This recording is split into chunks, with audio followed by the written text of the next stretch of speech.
have two separate tests. One will be your programming purely on Java and C Sharp, and the second thing is purely for SQL.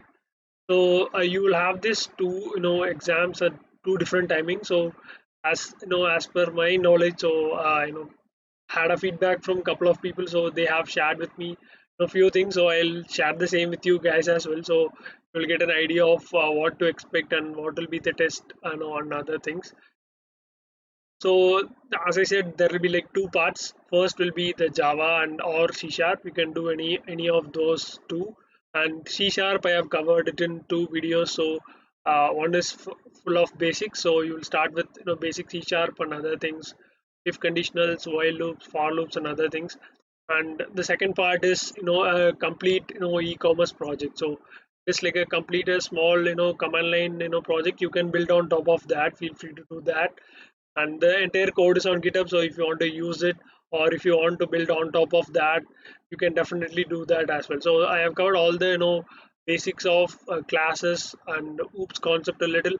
So if you are if you are clear with till that, I tell you that 50 to 60 percentage you are crossed, you are already or a good performer in this assimilation test. So once you cross that level, then it is pretty easy to crack the assimilation test. So once you get the hold of it, right, so it goes on after that. Ankit Kumar, yes, sir, please share the sequel. And yeah, so we'll do that shortly. So I'll tell you what where the questions came from and how the questions will look like. So we'll try to cover up those as well. Okay.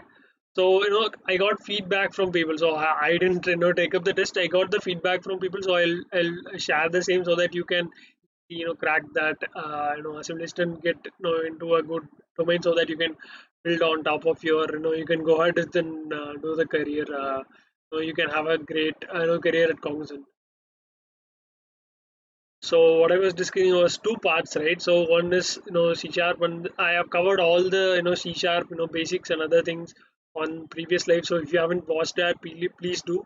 So we'll continue with SQL and other things maybe next week. So do stay tuned for that as well. So C sharp is completely done. So you start off with basics. So what is C sharp and the basic for, print statements, and how do you get inputs and how do you get arrays and input and other things.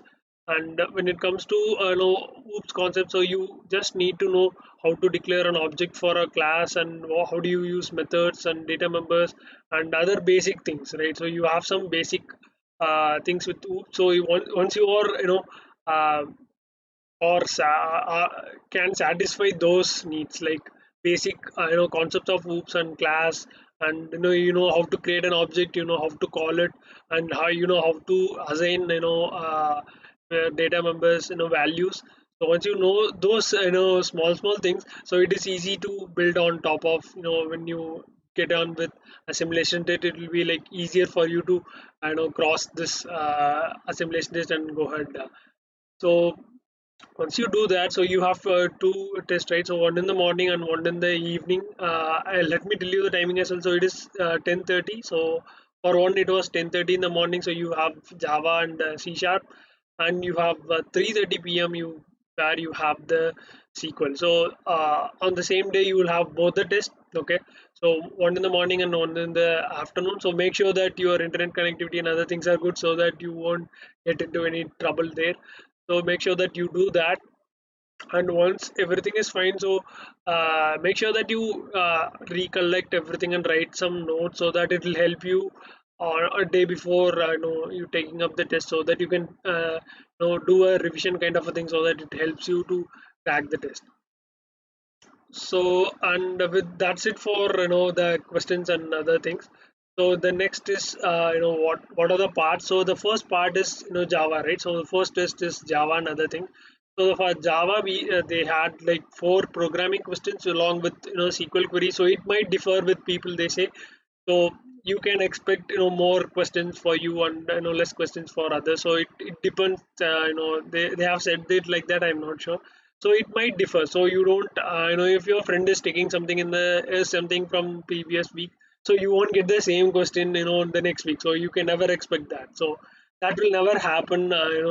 they do know that these kind of things can happen, so they never do that. They have some different questions set. Will the marks of the simulation test impact our job offer letter? So it won't directly impact your job offer letter though, but it will have some impact since if you get into, if you clear the simulation test, right? So you already know the basics of programming and other things. They teach you to, they train you on you know full stack or any other advanced tech. So once you do that, you might get offer letter soon after you complete your intern, right? So you might get your offer letter soon, but it is not guaranteed that if you don't do don't perform well at final project, so there might be a week that you might not get the offer letter soon. So you have to focus on only on the final project what you have been taking up. So try to focus more on that. So this is like a first entry ticket. So once you clear this, you have a lot of things to do after you get in or after you clear this assimilation test. What preparations can non-circuit branches get marks in assimilation test? So preparation, so I have covered C sharp already. So C sharp is already been done. So in two videos. So one is basics, and another thing is for OOPS concept. So if you haven't watched that, please do. So that will help you. So that is that I think that is completely enough to get you trained on C sharp. So you can attempt your simulation test with C sharp. So if you're not familiar with C sharp, it is more kind of C and C++, so it'll help you, like if you have learned or if you have some basics of C and C++ or even Java. So Java guys, you can take up Java as well since they have the Java already within their reach. So Java or C sharp. So C sharp is what you will be trained on if you enter into .NET. So if you they put you in .NET, right? So .NET is a domain. It is a web framework. If they put you on that, you need C sharp. So if there is a chance, there by chance if you get into .NET, so you won't regret learning C sharp. So once you learn that, you will never regret that after that. So that is easily we can prepare. So non-circuit or circuit batch, it is not like no, it is like programming or not. So that is at the end of the day, they come to a conclusion of something like that.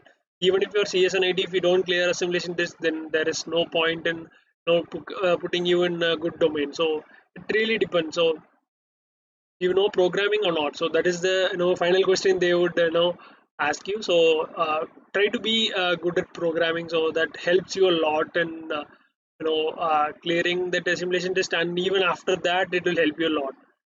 So I hope that answered your question.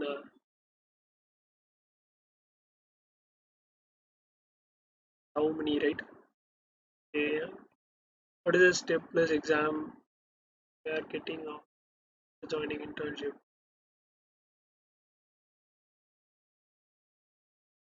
So I'm not aware of the step plus exam. So I think it is after internship. So I'm not sure. I have to refer with few people. So I'll let you know on that. I'll keep you updated. So good YouTube channel, free courses to learn. So you can use W3 schools. That is what Cognizant recommends. So once you get into internship, right? So they will give you free Udemy access. You can learn from that.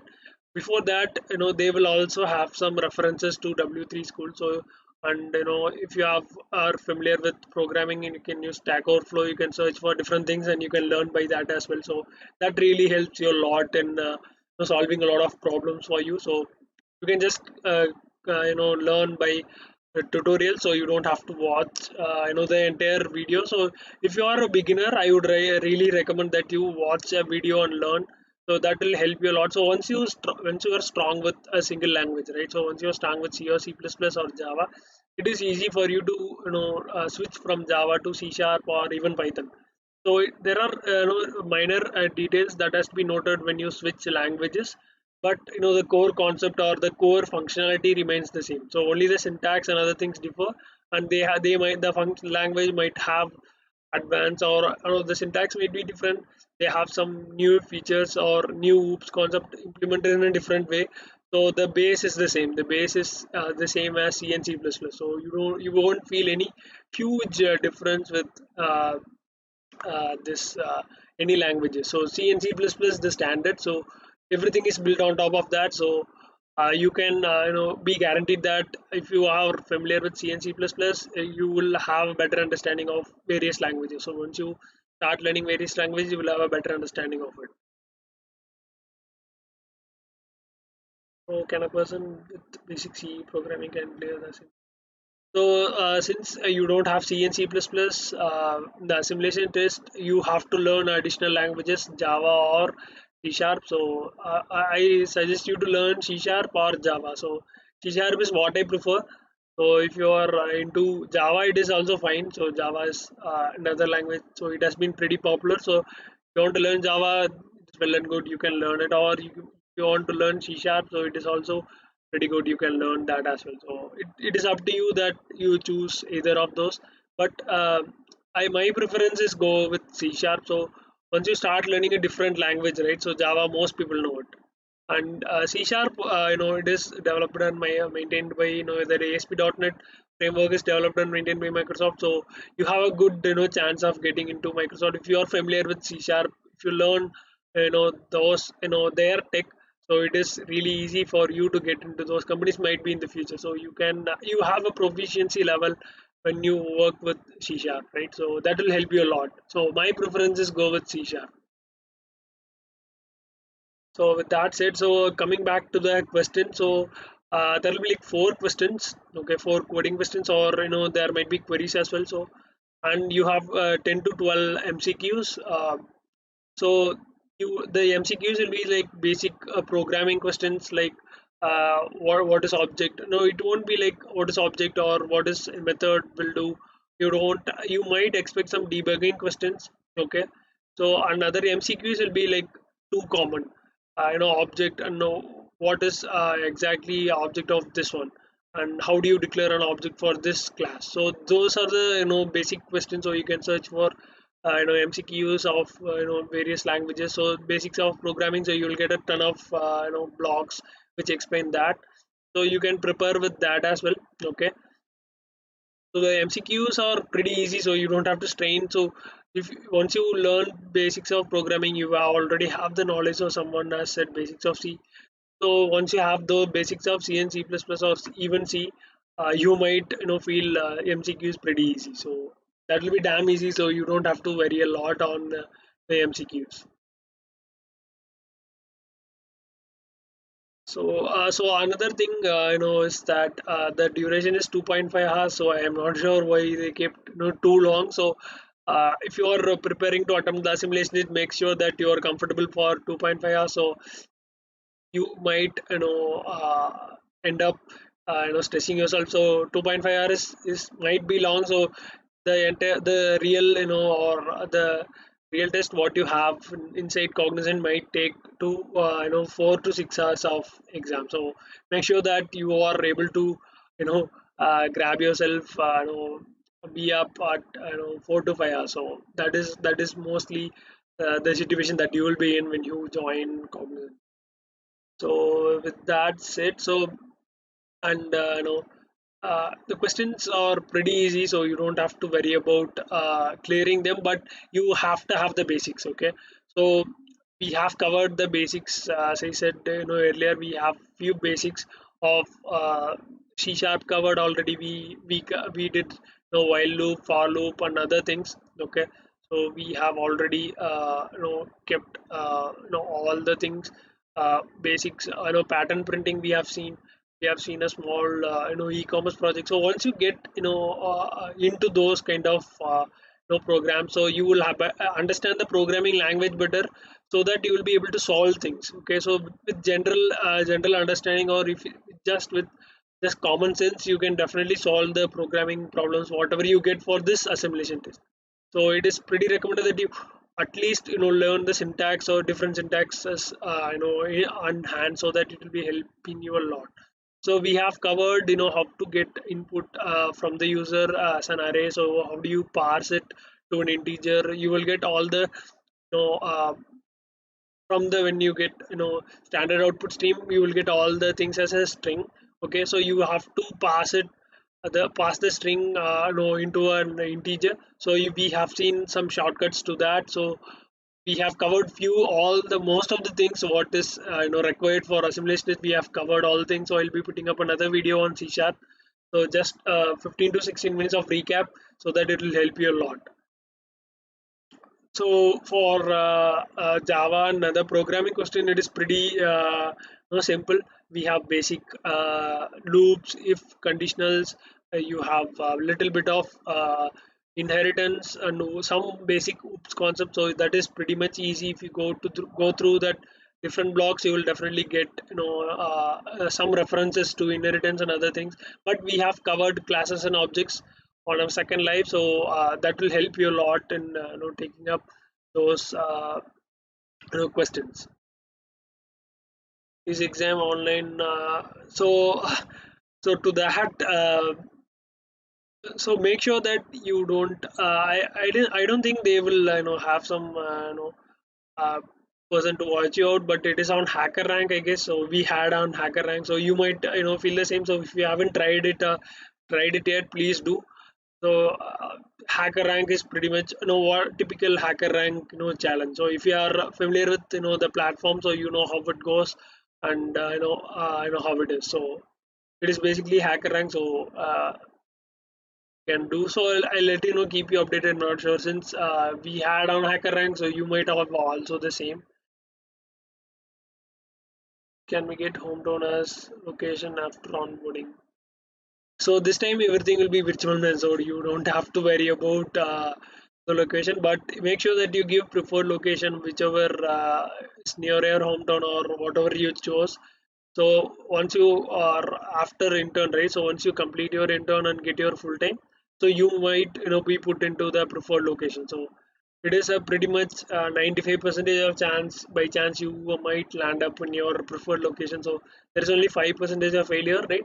So but make sure that you do your it really depends. So you cannot say that I won't work on different locations. So try to enjoy what you do, so you get to travel, right? So make sure that you take the most advantage out of it. So yeah. So coming back to SQL question. So SQL, you have to learn the basics of joins. So you have inner join, outer join, left and right. So make sure that you have some basics of inner join, outer join, and other things. So you might expect another video on SQL as well. So specifically for the assimilation test. So we'll cover a few things. We'll wind up things faster so that you get a grasp of a few things like the SQL queries and other things. So after this live also we might take up few questions and try to solve them. So I have solved pretty much most of the hacker rank. So let me show you some examples from my GitHub repo so that you will get an idea of how it is.